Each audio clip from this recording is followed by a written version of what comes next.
Hey y'all, it's Dustin with the Davidson Group at ReeceNichols, and I'm bringing you the mid-January market update for 2021. We're going to talk about forecasting, what this year's going to look like. We're going to talk about buyer information. We're going to talk about interest rates and just really try to lay out the framework for what the next 12 months are going to look like for you, either as a seller, a purchaser, or both. So as we jump in here, this graph, there's 4 different pieces to it. It's a little bit to take in, but what we can derive from this is that we're in a seller's market. The sellers have a lot of equity into their homes, and where our home appreciation is nowhere near where it was in the market crash of 07, 08. So as you look at these numbers, pause the video, take some time, ask the questions if you need to, but I really just wanted to put this slide up so you could see we are 100% in a seller's market right now, and this data just proves that. Looking into recessions over the last 6 recessions, 2 of those 6 have had regression. Obviously, the last recession that we had for home values that we're talking about, but the last recession that we had was because of a housing crash. Therefore, housing prices were going to go down. We were going to see the regression there. But you can see in 2020, even though we had that downturn, that economic downturn, and we're starting to see that life come back, we had a 7.3% increase. So the housing market was actually affected in a positive manner, and we're going to continue to see that through the rest of this year. Year-over-year gains, as you see this across the country, you can see the coasts, especially the West Coast, they have very, very high double-digit gain, as far as value amounts in the tens of thousands. We're sitting in that mid-range. It's equivalent to the rest of the country as far as where we're at. We're actually a little bit better than Arkansas and Oklahoma, but around 15,000 for the state. That's going to differentiate, and we're going to be closer to those Oklahoma and Arkansas numbers because we are here so close. But it is definitely worth taking note that we're doing well as far as year-over-year equity gains, and again, something that's going to continue for the rest of 2021. The next piece here is we're looking at home price forecasts, and those forecasting prices, you can see some of the analysts, National Association of Realtor, the Davidson Group, Realtor.com, and CoreLogic, they all think that we're going to have 4% or greater growth, and NAR and Zelman are thinking 6% growth, right? So we're going to have tons of growth over the next year, but even Freddie and Fannie and NBA, they all think that we're going to have good growth for the year of 2021. Something to think about as far as interest rates and what the market's going to look like from a buying standpoint. So we've had some phenomenal interest rates. I can think a year ago, I knew individuals that were in the 4s. I'm seeing individuals now in the 2s, mid 2s, upper 2s. But our treasury rates have gone up. Our interest rates haven't gone up yet. And so you can see here the chief economist at NBA, he's saying that the treasury rates have really been moving up since the election, but mortgage rates have been kept down. And we know that we're going to start to see those mortgage rates drift up as the treasury rates, or with the treasury rates, as opposed to moving in the opposite direction. So now that we're going to see some stability, now that we've had this transition, and we're moving forward into a new administration, we're coming out of that economic downturn, and we're starting to see the vaccines roll out throughout the country. These things are all going to play into a more stable economy, and then the interest rates will then align with that treasury marker. Really just stating that right now is going to be the best time for the year to purchase as far as an interest rate is concerned. But as we'll cover in just a little bit, you're going to see that those rates, even though they're going to rise, they're still going to be lower than those late 2018, early 2019 numbers. So the quote that's here, really about homeownership and achieving the American dream. We're seeing initiatives put out by NAR. We're seeing more and more people enter the market for the first time, and so really it's just a prime time for individuals, for families, for groups to be into the housing market, to purchase for the first time and achieve what we call the American dream.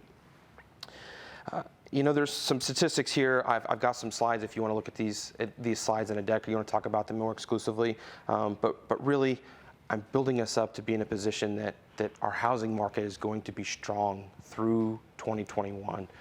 We've not seen statistics yet for what 2022 is going to be like because we're in the very beginning of January 2021. But again, for this year, we're strong. Something I do want to focus on here, though, are distressed properties.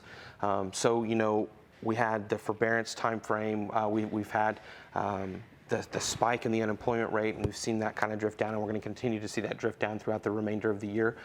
But the question is, are we going to turn ourselves into a housing crash? Are we going to see those distressed properties hit the market in droves like we did back in '09 up until, as you can see on this graph, 2012, where it started to actually downturn and go the opposite direction? The answer is no. What we're seeing right now in January is between 4 and 1%. Where in 2012, we were at 35% of our market comprised of distressed properties, distressed, foreclosed properties, bank-owned properties. That idea of like good buys or great buys or people who've lost their homes, we're just not there right now. And the projections are that we're not going to be there because of the recovery that we've had and the equity that individuals have had in the homes, even if they did have to go out and get a new job or are still in transition and waiting for that new job to come along. You can see that we've had a change in sales, a percentage of change in sales from last year, and the increases that we're having in those price points. And it's just amazing to see the growth that we're having in a market that we've never seen before. It's really something that I think we are taking for granted. I'm sure you've heard the rhetoric. I'm sure you've heard it's a seller's market. The interest rates are low. This is the time to take action.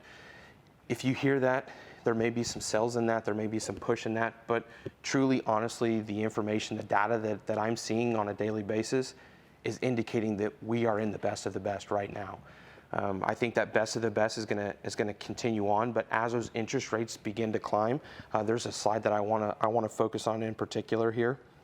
You can see those mortgage rate projections, Q1, and we've got the four different sources here. We've got Freddie, Fannie, MBA, and NAR. And Q1, we're averaging 2.87, but by the end of Q4 for 2021, we're going to be in the threes. Again, it's not a huge drastic change, but when you're talking about a $300,000 home, you're looking at a payment difference of a couple $100. And so you're allowed to purchase a $300,000 home now. You may be able to $285 at the end of the year. And so there is a difference in what you can do and what's available to you there. But I think it's really important to just understand and know that action for now is great, but there's still uncertainty. There's still people that are taking their time. We're very, very much in a shortage, an inventory shortage. If you've dipped your toe in the market, I'm sure you've witnessed it. I'm sure you've realized it. But as sellers who were hesitant to take action for 2020 because of the uncertainty, as we start to create that certainty in our economy, the new administration, again with the vaccine rollouts, those things that are going to give peace of mind to sellers, they're going to enter the market. And new homes are also going to be a big, big portion of that new market. You can see here new home sales. That this is the 3 to 399 range. That's the highest at 37%. That's the mid for the country. Ours are going to be that 150 to 250 range. That'll mirror that if you can take those numbers and assimilate them to our market. But we're having huge growth for new construction, and I think across the country we're going to continue to see that growth. And as long as we do, it's going to help balance out that seller's market and bring it to where it's an easier market for a buyer to get into, even though we're still at an inventory shortage and it's still a very strong seller's market. Really, this next year is going to be a great year for real estate. As you and your family are looking to make transitions or think transitions, and I'm not talking about 2021, I'm talking about 2021 into 2025, 2026, for the next really 5 or 6 years. If you were looking to make a transition, right now may be the best time to make that transition, either to stretch yourself or compact yourself to whatever that end goal would be, because of our interest rates, because of the equity that you've got in your home, because of the flexibility that we've got. I think we're in that prime. Obviously there'll always be a demand and a market for real estate, whether that's a buyer's market or a seller's market. There's always a time and a place. I'm having some great conversations right now. Home sellers they're doing some unique things, and they're selling at the top dollar, and they're renting or they're downsizing so that they can build that perfect home whenever lumber prices drop and it's more affordable, so they can actually build the big home that they want or the right home that they want. I guess the long and the short of it is this: we've got a very good market for the next 12 months minimum.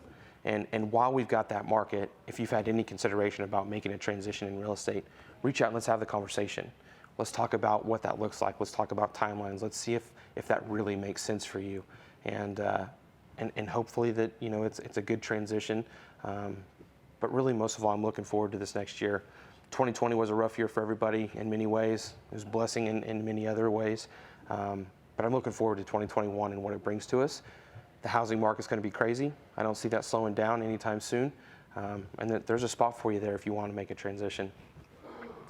That's our mid-January. As information comes out and rolls and changes, I will obviously bring that to you all as soon as I get the information. But right now, I think the forecasts are spot on. Thanks for taking the time to watch the video today. If you have any questions, feel free to message me on Facebook or Instagram. You can leave a comment on the YouTube page, email, phone call. I'd love to connect, talk about real estate, talk about life. Hope you're doing well. Until I talk to you then.